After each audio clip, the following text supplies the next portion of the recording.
There you are, human. I was starting to worry that you may have gotten away from me. I'm sorry that I had to leave you for such an extended period of time, though I can't imagine it was much more than half an hour. And, to be fair, it's possible that I will have to leave for more in the coming weeks. Hunting takes quite a bit more time than gathering firewood, but I will do my best not to leave at night if I can help it. Of course, this was a special circumstance. I simply can't allow you to go without fire when I could be of any assistance. My kind does not seem to be capable of getting as cold as you are now. We have thicker skin, I believe, and of course, we are bigger as well. I'd heard so many stories about humans before I happened to meet you, but I never realized that you would be so small. I know that there are other human-sized creatures within the forest, but even they seem a bit bigger than you are. It's sort of comical. No, that's not the right word. Perhaps what I'm looking for is cute? Oh, that's an interesting reaction.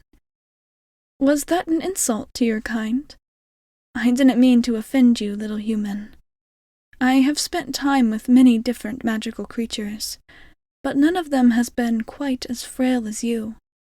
I often worry that I will hurt you in some way, even if by accident.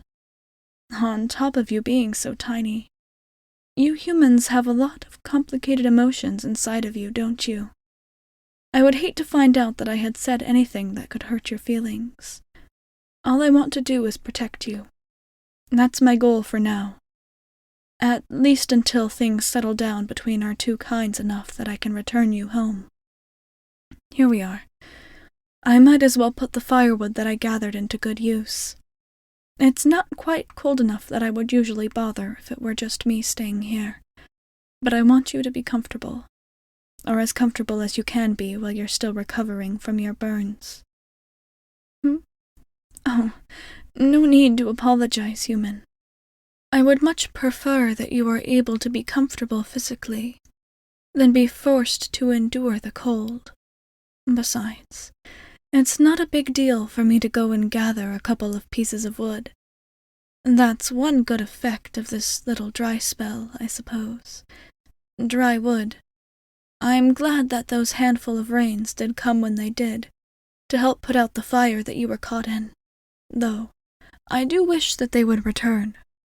The gardens are probably not as happy about it as the fire is, whether that fire be contained or not. We'll just have to be careful to make sure none of the flames spread. You and I both know what happens when they get loose. I've witnessed 1 or 2 forest fires before the one I found you in, though neither were quite as devastating to all those who live in the woods, though I suppose you have quite a bit more personal experience than I do. Many of us believe that a fire is the worst calamity of them all, made even more disastrous by the fact that they are not usually caused by natural means. Of the few that I have witnessed, of course, there's no proof until this most recent one, but many of us here in the forest have believed all along that many of the fires have been caused by humans. Your kind tend to fear that which they do not understand, and unfortunately that includes most everyone who lives inside of this forest. I will not pretend to fully know everything about humans, or even any of the other creatures of which I am more acquainted, but even my kind is extremely different from one giantess to another. But even so, to think that someone has a totally unified group, I struggle to understand that. It's not something that I have much experience with. I know of too many who have vastly different characteristics. Are humans all very much the same? No. Interesting. I have been wondering if that was part of the reason they are unable to see anything but danger within the differences of those with slightly more exotic abilities. And appearances, of course. But perhaps I was wrong. Perhaps it's the fear that gets to them. As I said before, humans do seem extremely fragile to me. Though, when it comes down to technology, of course, your kind is much more superior to those of us who live in the forest. That tends to be one path forward, especially when it comes to seeking destruction. But it's unfair for me to go rambling about my problems with humanity, when I know for sure there's at least one exception. You'd like to know what that one is? Well, you're sitting right in front of me, aren't you? There's that reaction again. Tell me, human, what does it mean to your kind, when your cheeks get red like that? I've never met another who I've known to have such a behavior. What does it indicate? It's happening again now.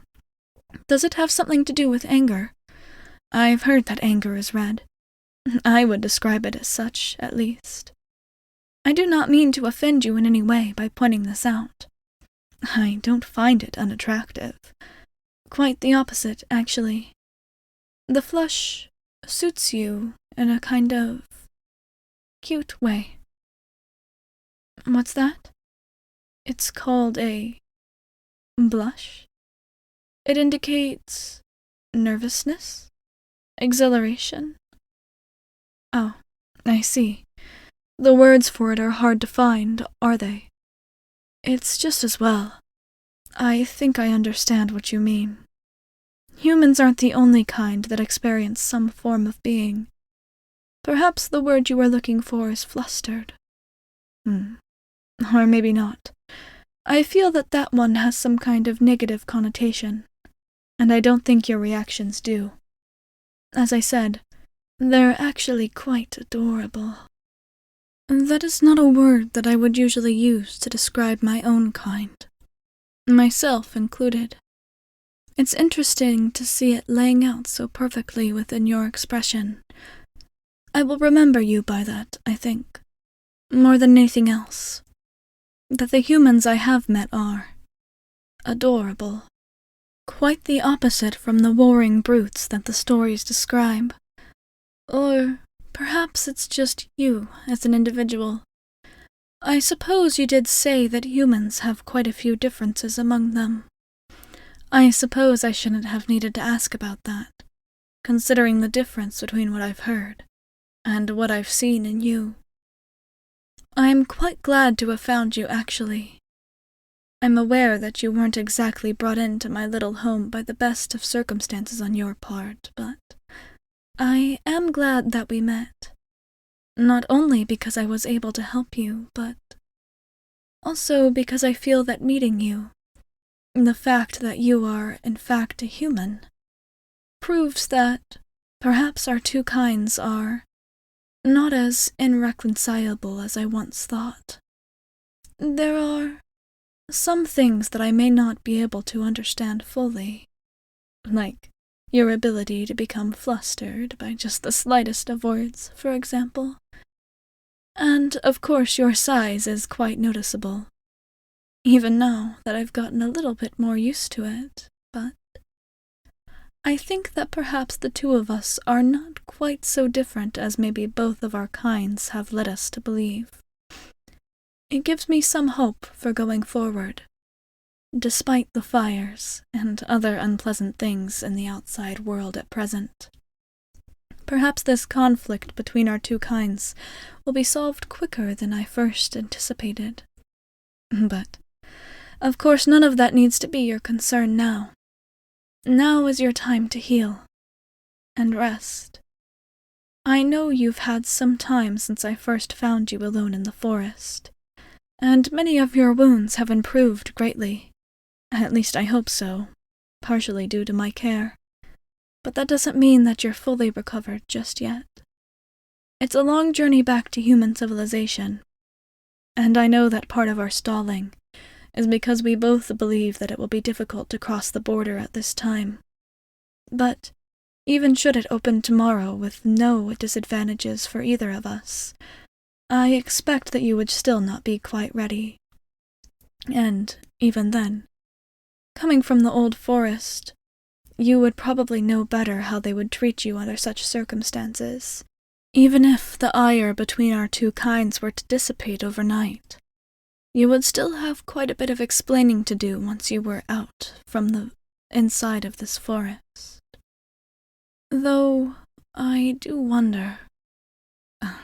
But that's a conversation for another day.